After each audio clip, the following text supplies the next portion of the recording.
Hello, আসসালামু আলাইকুম guys.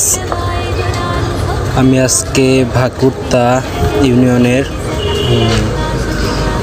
Mushrikhola চাইরা ব্রিজের এখানে একটা সুন্দর মসজিদে আজকে জোহরের নামাজ আদায় করলাম। তো মাশাআল্লাহ, মসজিদটা অনেক সুন্দর। এখানে আনকমন একটা ঘড়ি দেখলাম, ঘড়িটাও মাশাআল্লাহ অনেক সুন্দর।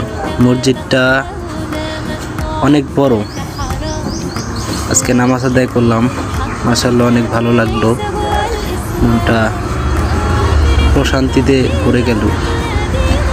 এখানে একজন নামাজ পড়ছে। বাইরে যাওয়ার সময় এখানে একটা ঘড়ি আছে, কয়টা বাজে এটা দেখতে পাবেন। এখানে একটা অনেক সুন্দর পুরানো একটা লকার আছে, এখানে মানুষ টাকা পয়সা দেয়। এই মসজিদ থেকে বেরিয়ে গেলাম, মসজিদের সামনে এরকম এটা ব্যাপারী পাড়া বলে। ঠিক আছে, আল্লাহ হাফেজ।